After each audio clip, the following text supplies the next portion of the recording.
Hello दोस्तों, कैसे हैं आप सब लोग। उम्मीद करता हूं काफ़ी अच्छे होंगे। तो दोस्तों, सायन डीएलएम का जो आईपीओ है उसकी लिस्टिंग डे पर स्ट्रेटजी क्या होनी चाहिए वो हम जानेंगे इस वीडियो के अंदर।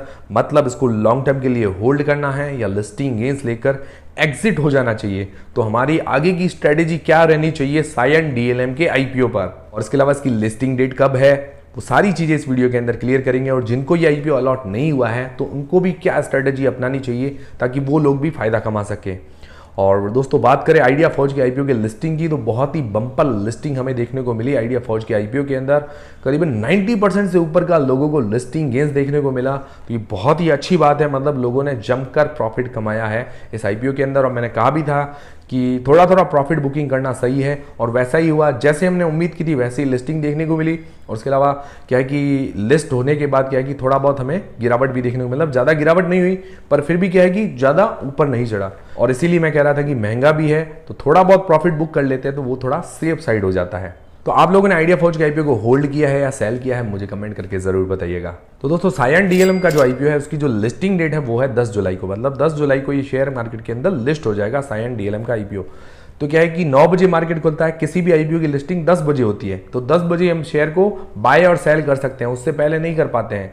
और उससे पहले क्या है कि प्री मार्केट के अंदर ऑर्डर लग जाते हैं, तो ऑर्डर जो है 9:45 तक एग्जीक्यूट हो जाते हैं। उसके बाद से कोई ऑर्डर भी नहीं लगते हैं। तो ये ध्यान में रखिएगा, अगर प्री मार्केट का ऑर्डर लगाना है तो 9:15 से 9:45 के बीच में लगा दीजिए, तब ऑर्डर लगेगा।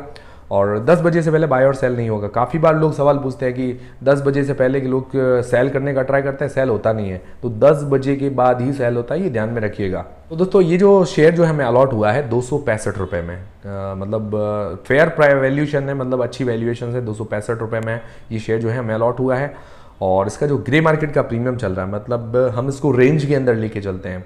मतलब ऐसा नहीं है कि अभी फिक्स इतना ही चल रहा है, तो रेंज के अंदर लेके चलेंगे। इससे क्या है कि हमें थोड़ा अंदाज़ा लगाने में आसानी रहेगी कि लिस्टिंग प्राइस क्या हो सकती है। उसका जो ग्रे मार्केट का प्रीमियम लगातार 100 रुपये से लेकर 130 रुपये के बीच में चल रहा है। मतलब काफ़ी टाइम से आप देख रहे हैं लगातार अच्छी डिमांड जारी है, तो हम 100 रुपये से लेकर 130 रुपये के बीच में लेकर चलते हैं। जो एक्सपेक्टेड लिस्टिंग इसकी आ रही है, मतलब जो ग्रे मार्केट के अनुसार 265 रुपये इसका अलॉटमेंट प्राइस है।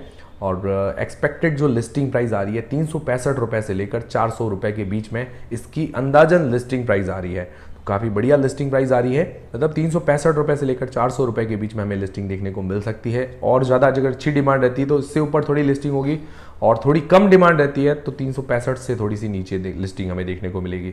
मतलब लगभग इसके आसपास लिस्टिंग हो सकती है। और कम डिमांड रहने के चांसेस बहुत कम नज़र आ रहे हैं, क्योंकि अच्छा आईपीओ है, अच्छी कंपनी है, डिमांड अच्छी रह सकती है, सब्सक्रिप्शन भी अच्छा मिला है। और क्या है कि लिस्टिंग वाले दिन भी अच्छी डील्स देखने को मिल सकती है। फिर दोस्तों, बात करें इसके अलॉटमेंट प्राइस की, 265 रुपये में अलॉट हुआ। तो पी वाइज अगर देखें, मतलब प्राइस टू अर्निंग्स रेशियो के हिसाब से सही वैल्यूएशन है, फेयर वैल्यूएशन है। ना ज़्यादा महंगा है ना ज़्यादा सस्ता है।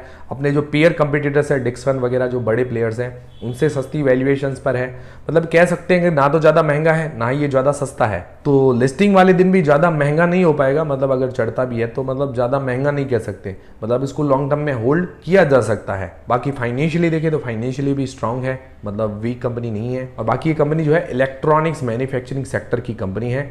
मतलब इलेक्ट्रॉनिक्स वगैरह के जो भी सामान है वो मैन्युफैक्चर करके देती है अलग अलग इंडस्ट्रीज़ को, जिसके अंदर सबसे ज़्यादा लगभग 60% के आसपास जो रेवेन्यू जनरेट होता है डिफेंस एंड एरोस्पेस सेक्टर से। ये इसका सबसे बड़ा प्लस पॉइंट है कि डिफेंस और एरोस्पेस फ्यूचर के अंदर काफ़ी बढ़िया सेक्टर है, मतलब वो डिमांडिंग सेक्टर है। बाकी कुछ ऑटोमोबाइल सेक्टर को मैन्युफैक्चर करके देती है, कुछ मेडिकल सेक्टर को, कुछ कम्युनिकेशन सेक्टर को। देखा जाए तो उसका पोर्टफोलियो भी काफ़ी वाइड रेंज ऑफ पोर्टफोलियो है, और अलग अलग सेक्टर को सर्विस प्रोवाइड करवाती है। तो ये भी अच्छी बात है। अलग अलग सेक्टर से कस्टमर्स भी है इसके, और डिफेंस और एरोस्पेस जो कि फ्यूचर वाला डिमांडिंग एरिया है। तो ओवरऑल इस आईपीओ की डिमांड रह सकती है। बाकी मैन्युफैक्चरिंग करती है तो ये इसके लिए प्लस पॉइंट हो जाता है। बाकी अगर हमें इतना लिस्टिंग गेंस मिलता है, मतलब 100 रुपये से लेकर 130 रुपये के बीच में ग्रे मार्केट का प्रीमियम चल रहा है, 40% से लेकर 50% के बीच में जो ग्रे मार्केट का प्रीमियम इसका चल रहा है, इतना लिस्टिंग गेंस देखने को मिल जाएगा। तो हमें आगे क्या करना चाहिए? तो देखिए, जिन लोगों ने सिर्फ शॉर्ट टर्म के लिए अप्लाई किया है, सिर्फ लिस्टिंग गेंस के लिए अप्लाई किया है, तो लिस्टिंग गेंस लेकर एग्जिट होना सबसे बढ़िया रहेगा। और बाकी फिर भी अगर आप चाहते हैं तो थोड़े बहुत शेयर होल्ड के लिए भी रख सकते हो। लॉन्ग टर्म में भी अच्छी कंपनी नजर आ रही है। बाकी अगर आपने सोचा है कि लिस्टिंग गेंस के लिए अप्लाई किया है तो लिस्टिंग गेंस लेकर एग्जिट होना सबसे बढ़िया स्ट्रेटजी रहती है। फिर दोस्तों, जिन लोगों ने लॉन्ग टर्म के लिए अप्लाई किया, मतलब लॉन्ग टर्म के लिए कैसी कंपनी है? लॉन्ग टर्म के लिए काफ़ी बढ़िया कंपनी, मैंने आपको बताया कि इलेक्ट्रॉनिक्स मैन्युफैक्चरिंग सर्विस है, अलग अलग सेक्टर को सर्विस प्रोवाइड करवाती है। मैन्युफैक्चरिंग सर्विस है तो ये क्या है कि प्लस पॉइंट हो जाता है, खुद मैन्युफैक्चर करती है चीज़ें, तो ये प्लस पॉइंट हो जाता है। बाकी कंपनीज को सर्विस देती है, बाकी इसके फाइनेंशियल्स अच्छे हैं।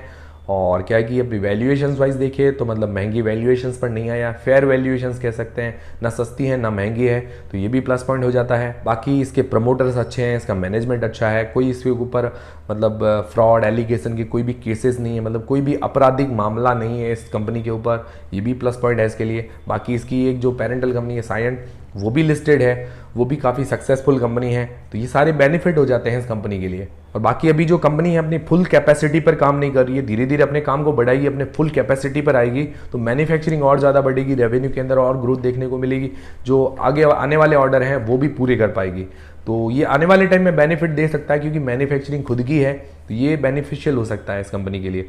और इलेक्ट्रॉनिक्स मैन्युफैक्चरिंग को अब गवर्नमेंट भी ज़्यादा बढ़ावा दे रही है, आने वाले टाइम में, आने वाले 3 से 4 सालों में इन कंपनीज़ को बहुत ज़्यादा फायदा हो सकता है। और बाकी एक नेगेटिव है कि जो रॉ मटेरियल है बाहर से मंगवाना पड़ता है, ज़्यादातर रॉ मटेरियल चाइना से आता है, ये थोड़ा नेगेटिव पॉइंट हो जाता है। बाकी ऐसी सारी कंपनीज़ का रॉ मटेरियल वैसे देखा जाए तो चाइना से ही आता है, तो ज़्यादा चिंताजनक बात नहीं है।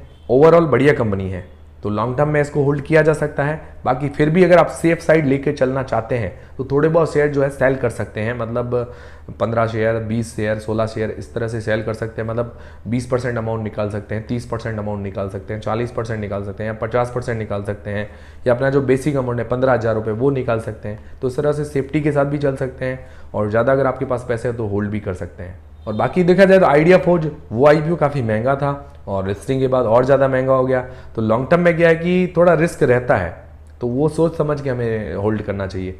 और इसके अंदर क्या है कि इतना ज़्यादा महंगा नहीं है, तो क्या है कि लॉन्ग टर्म में होल्ड किया जा सकता है। और दोस्तों जिनको सायंट डीएलएम का आईपीओ अलॉट नहीं हुआ है तो उनको कैसे बाय करना चाहिए, उनको कैसे फ़ायदा कमाना चाहिए। तो दोस्तों सायंट डीएलएम का आईपीओ वैल्यूएशंस वाइज ठीक है, मतलब बाद में लिस्ट होगा उस टाइम भी वैल्यूएशंस इतनी ज़्यादा महंगी नहीं होगी, तो आप प्री मार्केट के अंदर खरीदने का ट्राई कर सकते हैं। और ज़्यादा से ज़्यादा 5 से 10% की उम्मीद लगाइएगा, मतलब अगर 5 से 10% ज़्यादा प्रॉफिट देखने को मिल जाता है तो एग्जिट हो जाना सबसे बढ़िया रहेगा। मतलब इस तरह से आप प्रॉफिट कमा सकते हैं।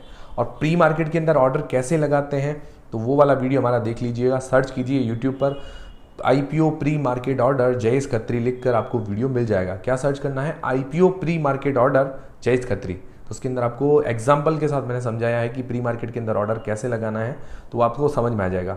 और देखिए दोस्तों ज़रूरी नहीं है कि हमें 5 से 10% प्रॉफिट मिले, ये आपकी रिस्क पर है, आपको खुद को एनालिसिस करना है कि इसकी डिमांड आगे रहेगी या नहीं रहेगी। वो हमें देखना है कि अगर बायर्स ज़्यादा हैं तो डिमांड रह सकती है, बायर्स कम होते हैं तो क्या डिमांड कम रहती है, ये आपको खुद को देखना है। इसीलिए कोई भी डिसीजन लेना है तो अपनी रिस्क और अपना एनालिसिस लगा के लेना है। ठीक है, सारी चीज़ें क्लियर है। तो दोस्तों आप लोग क्या डिसीजन बनाने वाले हैं मुझे कमेंट करके ज़रूर बताइएगा।